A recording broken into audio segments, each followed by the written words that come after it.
specifications, mali. So this is a design problem. Tapos, this is a 44-ton bridge. Dapat 44 tons.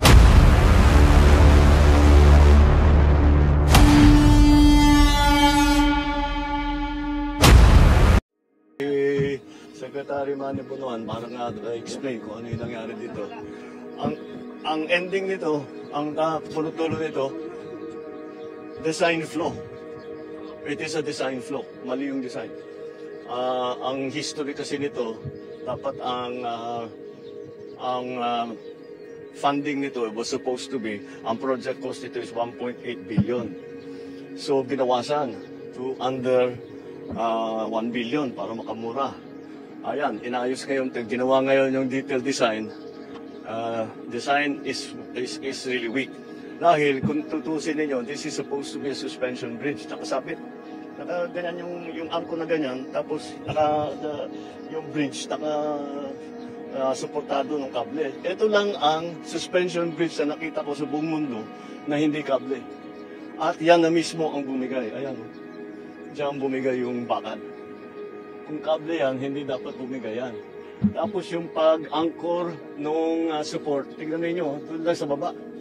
Dapat sa taas yan hanggang sa taas. Para hanggang sa taas, para yung buong arc. Ito, ang nagsusupport sa kanya, yan yung bakal na nakikita niyo at saka yung simento. Yan lang ang nagsusupport doon sa buong tulay. So mahina talaga ang design dito. Hindi natin kailangan malaking nung una pa nga ang ginagawa ito kasi naging umabot 900 million natin yung original na budget, umabot ng 1.2 dahil nag-refit. Bakit nag-refit? Nung nagko-construction pa lang may nakita na gumagalaw na mahina, kaya kailangan balikan at refit. So the whole process is okay naman yung construction, yung contractor sinundan naman ang plano. By the book naman yung kanyang ginawa, up to specifications yung kanilang ginawa. Yun lang, yung specifications, mali. So this is a design problem. Tapos, this is a 44-ton bridge. Dapat 44 tons acceptable load. Yung dalawang truck na yan, yung naiwan yung isa, over 100 tons yan. Dalawa yan ang dumaan. Kaya yan ang nangyari.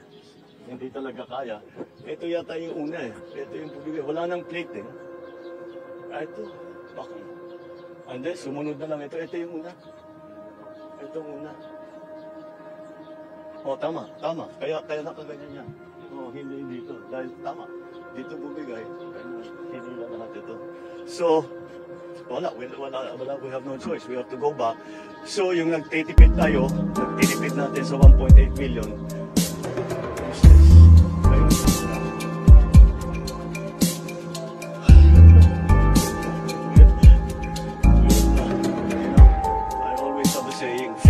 Problem, not the blame.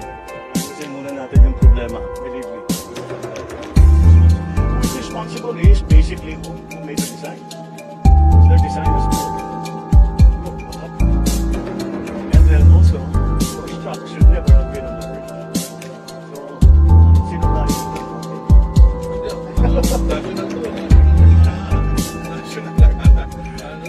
We have to be more careful about monitoring yung mga load. Kasi ganun ang problema. Kung 44 tons ang sinasabi, sasakyan mo ng 200 plus tons. Medyo hindi nakakapagtaka na ganito.